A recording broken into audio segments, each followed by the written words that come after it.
Hello friends, welcome back in Agri Mantra channel, changing the way of thinking. Today we are discussing about agriculture current affairs which are most useful for upcoming agricultural competitive exams. Friends, आज के session में बात करेंगे दिसंबर month के 3rd and 4th week के important agriculture current affairs जो आपके exam के पॉइंट ऑफ व्यू से काफ़ी इम्पोर्टेंट रहने वाले हैं, इसीलिए वीडियो को एंड तक जरूर देखें। उससे पहले आपको बता दें, एग्री मंत्रा ने जो भी लोग एग्रीकल्चर फील्ड ऑफिसर एग्जाम की तैयारी कर रहे हैं उनके मेंस एग्जाम के लिए मॉक टेस्ट सीरीज लॉन्च की है। अगर आप मॉक टेस्ट देना चाहते हैं तो आप अटेम्प्ट कर सकते हैं, जहां पर आपको मिलेंगे 20 फुल लेंथ मॉक टेस्ट जो कि IBPS मेंस एग्जाम का जो पैटर्न है उसके अकॉर्डिंग प्रिपेयर किए गए हैं। और आपको बता दें, यहाँ पर 2 मॉक टेस्ट आपको बिल्कुल फ्री मिलने वाले हैं, तो आप इन टेस्ट को दे सकते हैं। अगर आपको अच्छा लगता है तो आगे आप अटेम्प्ट कर पाएंगे परचेज करने के बाद। तो यहाँ पर आपको 20 मॉक टेस्ट मिलने वाले हैं ओनली एंड ओनली 399 रुपीज़ में, जिसके बाद प्राइस बढ़ भी सकता है, तो अभी लें। लिंक आपको डिस्क्रिप्शन बॉक्स में मिल जाएगी। और एक और गुड न्यूज़ स्टूडेंट के लिए कि जो भी लोग एग्रीकल्चर करेंट अफेयर्स पढ़ना चाहते हैं और पिछले एक साल के जनवरी 2021 से लेके दिसंबर 2021 तक के जो भी इंपॉर्टेंट एग्रीकल्चर करंट अफेयर हैं वो आपको मिल जाएंगे यहाँ पर हमारी जो PDF है उसमें, जो कि केवल 99 रुपीज़ में आपको अवेलेबल कराई जा रही है। लिंक आपको डिस्क्रिप्शन बॉक्स में मिल जाएगा। बाकी आप तो क्या करना है, जिनके पास हमारा एंड्रॉयड ऐप नहीं है वो ऐप डाउनलोड करें प्ले स्टोर से। गूगल प्ले स्टोर पे आपको एग्री मंत्रा सर्च करना है, वहाँ पर हमारा ऐप मिल जाएगा, उसको डाउनलोड करें और वहाँ से आप ये मॉक टेस्ट और ये एग्रीकल्चर करंट अफेयर की जो PDF है वो डाउनलोड कर पाएंगे। काफ़ी इंपॉर्टेंट रहने वाली एग्जाम के पॉइंट ऑफ व्यू से। लिंक आपको डिस्क्रिप्शन बॉक्स में दे दिया है, तो वहाँ जाके आप डाउनलोड कर सकते हैं और अपने एग्जाम को क्रैक कर सकते हैं। आगे बात करेंगे तो सबसे पहले बात करेंगे spices statistics at a glance 2021 has been release. तो यहाँ पर जो हमारे एग्रीकल्चर मिनिस्टर हैं मिस्टर नरेंद्र सिंह तोमर जी ने तो यहाँ पर रिलीज की है spices statistics at a glance 2021। तो यहाँ पर अगर हम बात करेंगे तो कहने का मतलब है कि 2021 की जो स्पाइसेस स्टैटिस्टिक्स है वो रिलीज कर दी गई है हमारे नरेंद्र सिंह तोमर जी के द्वारा, जो कि एग्रीकल्चर मिनिस्टर हैं, ये भी आपको पता होगा। यहाँ पर अगर हम बात करेंगे तो spices production in the country grow from 67 lakh tonne in 2014-15 to 107 lakh tonne in 2020-21। तो यहाँ पर उनका कहना है कि जो स्पाइसेस का प्रोडक्शन है वो हमारे भारत देश में ग्रो किया है, जो कि 2014-15 का जो प्रोडक्शन था वो था 67 लाख टन, जो कि बढ़ के 2020-21 में हो गया है 107 लाख टन, यहाँ पर बात की गई है। और जो हमारा प्रोडक्शन है उसका जो ग्रोथ रेट है वो भी काफ़ी अच्छा इंक्रीज हुआ है 2014-15 से 2020-21 के बीच में, जिसमें क्यूमन का 14.8% ग्रो हुआ है। गार्लिक का जो प्रोडक्शन रेट है वो ग्रोथ की है 14.7% के साथ, जिंजर है 7.5% के साथ, फेनल है 6.8% के साथ। तो ऐसे यहाँ पर जो मेन स्पाइसेस हैं वो यहाँ पर दिखाए गए हैं। यहाँ पर अगर हम बात करेंगे तो जो एक्सपोर्ट होता है स्पाइसेस का वो कंट्रीब्यूट करता है 41% ऑफ द टोटल एक्सपोर्ट। मतलब जितना भी टोटल एक्सपोर्ट होता है उसकी जो अर्निंग आती है हॉर्टिकल्चर में, ठीक है, हॉर्टिकल्चर क्रॉप से जितनी भी अर्निंग आती है उसका 41% स्पाइसेस से आता है, स्पाइस क्रॉप से आता है। ये भी आपको पता रखना है, काफ़ी इंपॉर्टेंट है। और आपको बता दें स्पाइस बोर्ड ये काफ़ी इंपॉर्टेंट है, यहाँ से क्वेश्चन आ सकता है कि स्पाइस बोर्ड कहाँ पर स्थित है, तो ये कोच्चि केरला में है। और एक और आपको बात बता दें कि इंडिया वर्ल्ड का सबसे बड़ा प्रोड्यूसर भी है, कंजप्शन भी करता है और एक्सपोर्ट भी करता है स्पाइसेस का, ये भी आपको याद रखना है। काफ़ी इंपॉर्टेंट यहाँ से करंट अफेयर रहने वाले हैं, जो कि एग्जाम के पॉइंट ऑफ व्यू से काफ़ी इंपॉर्टेंट है। आगे बात करेंगे तो cabinet approve MSP for copra for 2022 season. तो यहाँ पर 2022 सीजन के लिए कैबिनेट ने, ठीक है, कैबिनेट मतलब CCEA ने यहाँ पर अप्रूवल दे दिया है कोपरा के MSP को बढ़ाने के लिए 2022 सीजन के लिए। यहाँ पर बात करेंगे तो ये 2022 सीजन की बात हो रही है, जहाँ पर CCEA ने, जिसके चेयरमैन है PM श्री नरेंद्र मोदी, उन्होंने अप्रूवल दिया है। अब जो MSP है fair average quality FAQ for milling copra जो बढ़ा के कर दी गई है 10,590 रुपीज़ पर क्विंटल, जो हुआ करती थी 10,335 रुपीज़ पर क्विंटल 2021। तो 2021 में 10,335 थी, जो बढ़ा के 2022 में 10,590 प्रति कुंटल कर दी गई है रुपीज़ में। आगे बात करेंगे तो जो बॉल कोपरा होता है उसका भी यहाँ पर बढ़ाया गया है, 11,000 पर क्विंटल कर दिया गया है रुपीज़ में 2022 सीजन के लिए, जो कि 2021 में था 10,600 पर क्विंटल। तो ये भी आपको याद रखना है। और ये जो डिसीजन है वो लिया जाता है ऑन दी रिकमेंडेशन, किसके बेस पे? Recommendation of the CACP, commission for agriculture cost and prices. ये भी आपको याद रखना है। तो हमें से याद रखना है कि MSP के लिए जो रिकमेंडेशन भेजता है वो CACP भेजता है, और डिक्लेयर करते हैं गवर्नमेंट ऑफ इंडिया, या फिर आप उसको CCA भी बोल सकते हो। और आपको बता दें गन्ने के लिए MSP नहीं FRP जाता है, और प्रेजेंट FRP जो है वो है 290 रुपीज़ पर क्विंटल। ये भी आपको याद रखना है, काफ़ी इंपॉर्टेंट यहाँ से करंट अफेयर बन जाता है।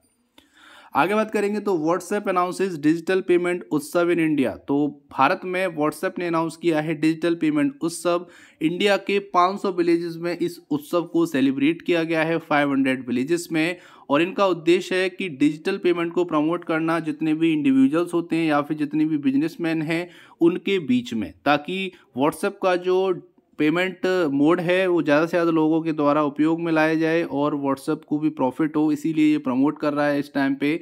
और आपको बता दें कि जो विलेजर्स हैं उनको ज़्यादा एम्पावर किया जा रहा है। इनका जो उद्देश्य है वो ये है कि जितने भी विलेज में हैं वो ज़्यादा से ज़्यादा पेमेंट करें और डिजिटल पेमेंट को बढ़ावा मिले, इसीलिए वो चाहते हैं कि व्हाट्सएप पे जो पेमेंट ऑप्शन अवेलेबल कराया गया उसका ज़्यादा से ज़्यादा विलेजेस में उपयोग हो।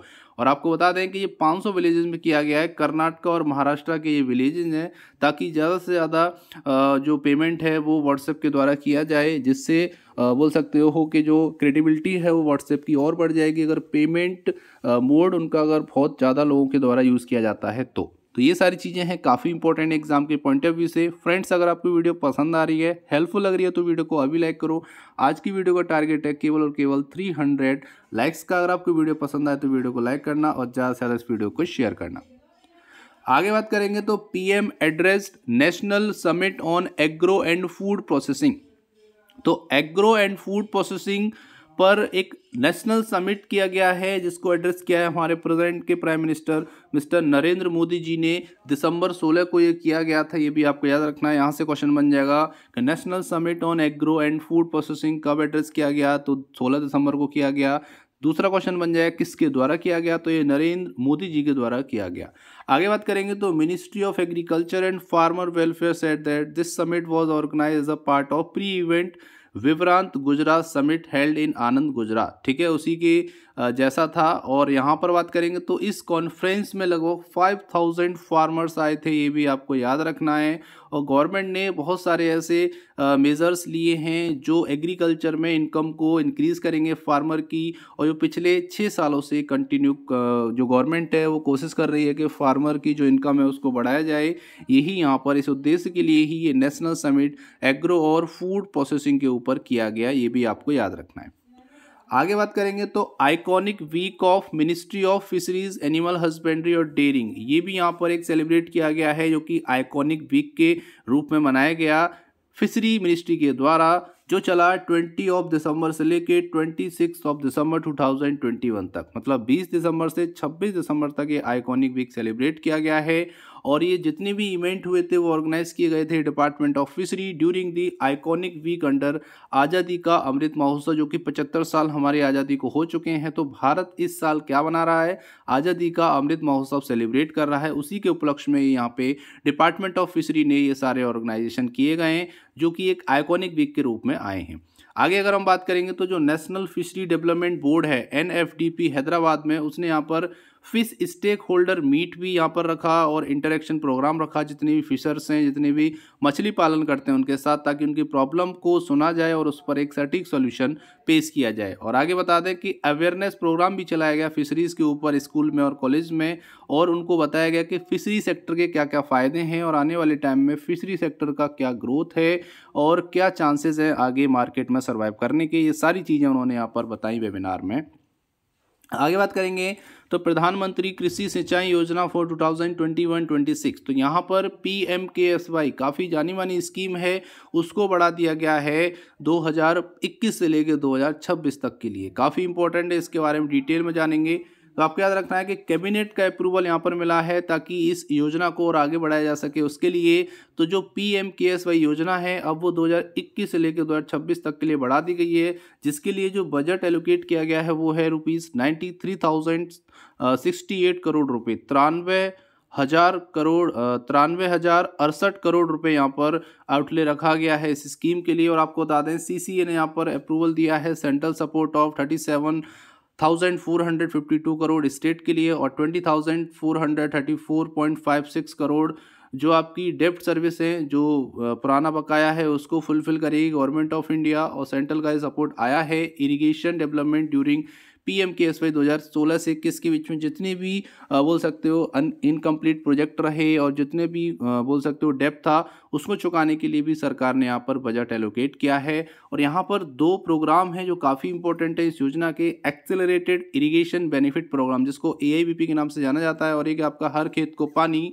ये दोनों जो है वाटर सेफ डेवलपमेंट कंपोनेंट हैं जिसको आगे बढ़ाया गया है 2021 से लेकर 2026 तक के लिए। ये भी आपको याद रखना है, काफ़ी इंपॉर्टेंट यहाँ से करंट अफेयर बन जाता है। अब जल्दी से कमेंट करना है कि प्रधानमंत्री कृषि सिंचाई योजना किस वर्ष लॉन्च की गई थी, ये भी आपको जल्दी से कमेंट करके बताना है। उम्मीद करते हैं आपको आता होगा। आगे बात करेंगे तो separate directorate soon to raise farmer income, farmer की इनकम को बढ़ाने के लिए बहुत जल्द एक सेपरेट डायरेक्टरेट बनाई जाएगी, उसका निर्माण किया जाएगा।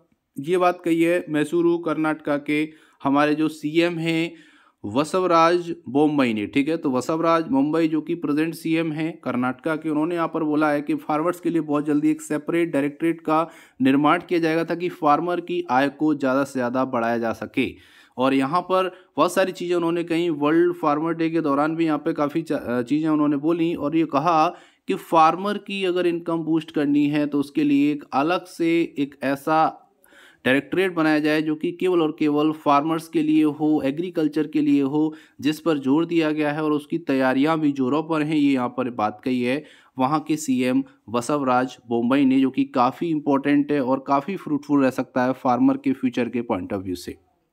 आगे बात करेंगे तो global environment and climate action citizen award 2021 यहाँ पर अवार्ड घोषित किया गया है, जो दिया गया है इंडिया के वायरल सुधीर वाई देसाई जी को, जो कि भारत के अकेले इकलौते ऐसे बोल सकते हैं जिनको ऑनर किया गया है, भारत के इकलौते हैं जिनको ये अवार्ड दिया गया है। ये यहाँ पर बात की गई है, जो कि सूरत में रहते हैं, एक इंडस्ट्रियलिस्ट हैं जिनको ग्रीन मैन और ग्रीन मैन ऑफ गुजरात के नाम से जाना जाता है, जिनको global environment and climate action citizen award 2021 दिया गया है। टोटल यहाँ पे 11 कंट्रीज से 28 पर्सनैलिटीज़ को ये अवार्ड जो है वो प्रोवाइड किया गया है, जो कि काफ़ी इंपॉर्टेंट है। और आपको बता दें कि जो वायरल देसाई हैं वो अकेले भारतीय हैं जिनको ये क्लाइमेट चेंज के ऊपर अवार्ड दिया गया, जो कि काफ़ी इंपॉर्टेंट है और काफ़ी ज़्यादा ज़रूरी है आपको जानना। प्रेजेंट में क्वेश्चन पूछा जा सकता है कि global environment and climate action citizen award कब दिया गया, 2021 को किसको दिया गया, तो ये इंडिया के वायरल सुधीर भाई देसाई जी को दिया गया। ये भी काफ़ी ज़रूरी है जानना।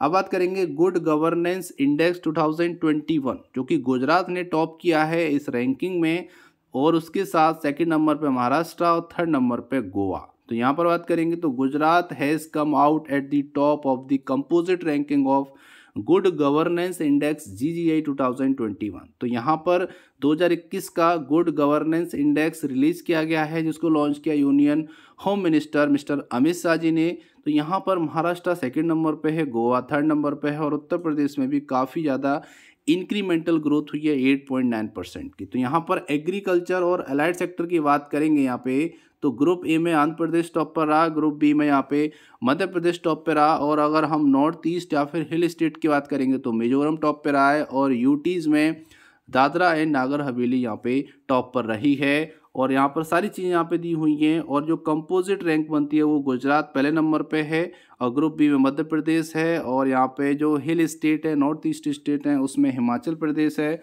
और यूटीज़ में यहाँ पे दिल्ली ने टॉप किया है। तो यहाँ पर आपको क्या याद रखना है कि गुजरात फर्स्ट नंबर पे है, सेकंड नंबर पे महाराष्ट्र और थर्ड नंबर पे गोवा। ये 3 स्टेट आपको याद रखने हैं जो कि काफ़ी इंपॉर्टेंट है, यहाँ से क्वेश्चन आ सकता है। और एग्रीकल्चर का अगर कोई पूछे तो स्मॉल स्टेट में आंध्र प्रदेश, लार्ज स्टेट में मध्य प्रदेश, और एनी हिल स्टेट में मिजोरम, और यूटीज़ में D and N Haveli, Dadra and Nagar Haveli. ये भी आपको याद रखना है, काफ़ी इंपॉर्टेंट यहाँ से ये इंपॉर्टेंट करेंट अफेयर रहने वाले हैं जो कि एग्जाम के पॉइंट ऑफ व्यू से काफ़ी इंपॉर्टेंट रहने वाले हैं। आगे बात करेंगे तो बैंकिंग स्पेशल करंट अफेयर की बात कर लेते हैं। तो सबसे पहले bank of Baroda grab top spot in digital payment. तो डिजिटल पेमेंट करने के मामले में 2020 और 2021 के बीच में बैंक ऑफ बड़ौदा ने टॉप पोजीशन हासिल की है। सबसे ज़्यादा जो डिजिटल पेमेंट है वो बैंक ऑफ बड़ौदा के थ्रू हुए हैं। यहाँ पर ये अनाउंसमेंट किया गया है कि जितने भी डिजिटल ट्रांजैक्शन हुए हैं उसमें फर्स्ट पोजीशन यहाँ पर जो जीती है वो जीती है बैंक ऑफ बड़ौदा ने।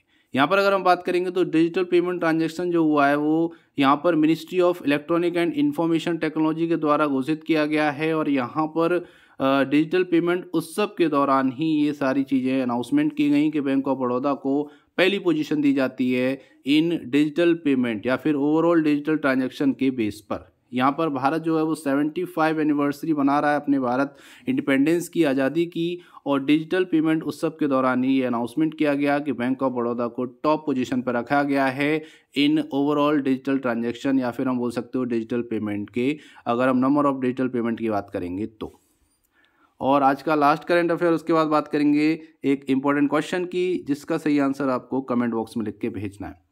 IndusInd bank and NPCI tie up to offer cross border payment through UPI. IndusInd bank जो है, इंडसइंड बैंक भारत की पहली ऐसी बैंक बन गई है जिसने एनपीसीआई के साथ टाई अप किया है, जो यूपीआई के थ्रू अदर देशों से आप पैसा अपना मंगा सकते हैं, जो कि काफ़ी ज़्यादा हेल्पफुल रह सकता है भारतवासियों के लिए।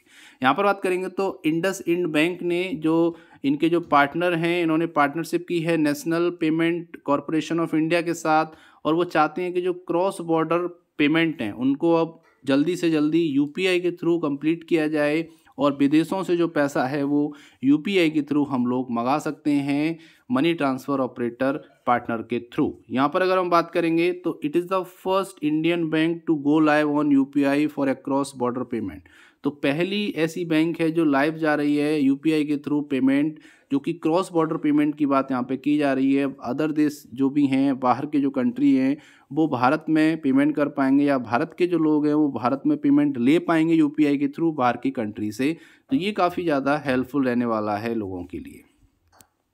अब बात करेंगे कुछ स्पेशल डे जो कि 15 दिसंबर को इंटरनेशनल टी डे सेलिब्रेट किया जाता है, 23 दिसंबर को नेशनल फार्मर्स डे सेलिब्रेट किया जाता है, जो कि 23 दिसंबर को मनाया जाता है, जो काफ़ी इंपॉर्टेंट है एग्जाम के पॉइंट ऑफ व्यू से। अब बात करेंगे आज के प्यारे क्वेश्चन की, लेकिन उससे पहले बात करेंगे पिछले वीडियो में पूछे गए क्वेश्चन के आंसर के बारे में। क्वेश्चन था which Indian state has launch the milk price incentive scheme. तो यहाँ पर बात हो रही है कि कौन से स्टेट ने milk price incentive scheme launch की है, तो वो था उत्तराखंड। तो उत्तराखंड स्टेट ने ये स्कीम लॉन्च की है जिसका नाम है MPIS, milk price incentive scheme. अब बात करेंगे आज के प्यारे क्वेश्चन की। तो क्वेश्चन है which union ministry is implementing Gram Ujala programme. तो यहाँ पर क्वेश्चन पूछा जा रहा है कि इनमें से कौन सी यूनियन मिनिस्ट्री है जिसने ग्राम उजाला प्रोग्राम लॉन्च किया है, जिसका सही आंसर आपको कमेंट बॉक्स में लिख के भेजना है। ऑप्शन 1 है मिनिस्ट्री ऑफ पावर, सेकंड है ministry of rural development, third है ministry of agriculture and farmers welfare, और फोर्थ है ministry of environment, forest and climate change. इसका सही आंसर आपको कमेंट बॉक्स में लिख के भेजना है। उम्मीद करते हैं आपको आंसर आता होगा, तो जल्दी से टाइप कीजिए आंसर और भेज दीजिए हमारे चैनल पर। हम आपके वैल्यूएबल कमेंट का बेसब्री से इंतज़ार कर रहे हैं। और जैसा कि मैंने आपको बताया कि 20 मॉक टेस्ट सीरीज जो है वो लॉन्च हो चुकी है हमारे एंड्रॉयड एप्लीकेशन पर। अगर आप चाहते हैं उसको परचेज़ करना तो लिंक आपको डिस्क्रिप्शन बॉक्स में दे दिया है, वहाँ से आप हमारा ऐप डाउनलोड करिए और वहाँ से इन 20 मॉक टेस्ट को आप अटैम्प्ट कर पाएंगे, जिसमें से 2 मॉक टेस्ट बिल्कुल फ्री हैं। तो जल्दी जाइए, लिमिटेड पीरियड ऑफर है जो मिल रहा है आपको केवल 399 में। और आपको बता दें कि स्पेशली फॉर एएफओ एग्ज़ाम के लिए एग्रीकल्चर करंट अफेयर जो कि पिछले 1 साल का जो करंट अफेयर है जनवरी 2021 से लेके दिसंबर 2021 तक का, जो कि केवल आपको मिल रहा है 99 रुपीज़ में। जल्दी जाइए, लिंक आपको डिस्क्रिप्शन बॉक्स में मिल जाएगा, वहाँ जाके आप इन दोनों जो कोर्स है, जो है मॉक टेस्ट है, और जो हमारा एग्रीकल्चर का जो करंट अफेयर का पीडीएफ है वो डाउनलोड कर पाएंगे। काफ़ी ज़्यादा इंपॉर्टेंट आपके लिए रहने वाला है, तो जाकर ज़रूर चेक करें।